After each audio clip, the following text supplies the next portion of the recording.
ইন্টারভিউয়ে আপনাকে যদি জিজ্ঞেস করে উচ্চতর শিক্ষাগত যোগ্যতা থাকা সত্ত্বেও আপনি কেন উম, প্রাইমারি শিক্ষক হতে চাইছেন বা প্রাথমিক শিক্ষক হতে চাইছেন, তাহলে আপনি কিভাবে উত্তর দেবেন? আমাকে যদি এই প্রশ্নটি করা হয় তাহলে আমি এইভাবে উত্তরটি দেব। প্রথমত, আমার কাছে কোনো কাজই ছোট বা বড় নয়।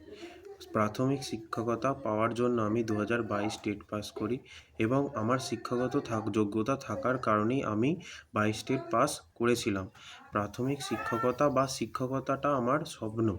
শিক্ষকতা একটি মহান পেশা এবং আমি প্রাথমিক শিক্ষক হতে চাই কারণ আমার ছোট ছোট বাচ্চাদের খুব ভালো লাগে, তাদের সরলতা আমাকে মুগ্ধ করে এবং তাদের সাথে সময় কাটাতে, খেলার ছলে পড়াতে আমার খুবই ভালো লাগে। এছাড়া শিক্ষকতা পেশাটাকে আমি একটি পেশা হিসাবে না দেখে একটি সমাজসেবামূলক কাজ হিসাবেই দেখতে পছন্দ করি, কারণ এর মাধ্যমে আমরা যেমন একটা শিশুকে মানসিক, শারীরিক এবং সামাজিকভাবে প্রস্তুত করে তুলতে পারি আগামী ভবিষ্যৎ প্রজন্মের সুনাগরিক রূপে, এবং তারা তাদের নিজস্ব পেশা নির্বাচন করে তাদের নিজস্ব মেধা অনুযায়ী, এবং এর মাধ্যমে আমরা একজন শিক্ষক হিসাবে এইটা একটি সমাজসেবামূলক পেশা হিসাবেই গণ্য করি, এবং এই জন্য উচ্চগত শিক্ষাগত যোগ্যতা থাকা সত্ত্বেও